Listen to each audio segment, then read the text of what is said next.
Vous avez changé la batterie de votre iPhone et celui-ci refuse l'accès à Internet, vous êtes probablement sous iOS 17 et il y a un nouveau rebondissement concernant les pièces changées sur iPhone.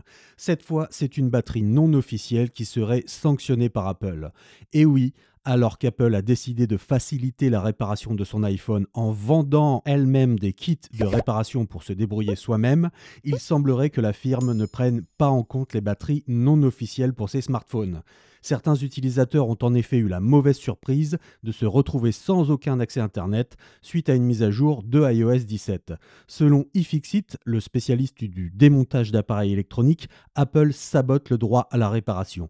En effet, une batterie non officielle d'une marque non citée empêche la connexion Internet de l'iPhone.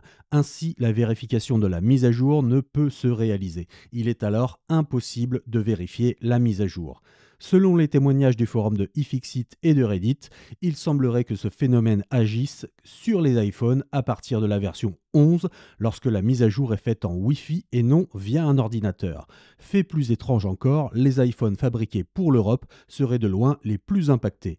Il reste donc toutefois possible d'installer la mise à jour via iTunes ou le Finder de macOS et dans ce cas, iOS 17 vérifie bien l'intégrité du paquet une fois téléchargé. Étant donné que c'est l'ordinateur qui télécharge la mise à jour avant de l'installer sur l'iPhone, il s'agit donc bien d'un problème de téléchargement direct sur l'iPhone sans passer par ordinateur.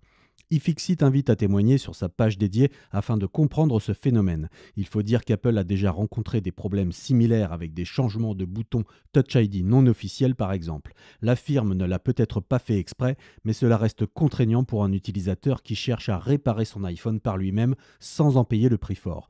Pour le moment, iPhone et batterie non officielle ne font pas bon ménage. Si vous rencontrez ce dysfonctionnement, vous savez ce qu'il vous reste à faire. Passez par une connexion filaire pour effectuer les mises à jour et priez pour qu'Apple déploie une nouvelle mise à jour corrective.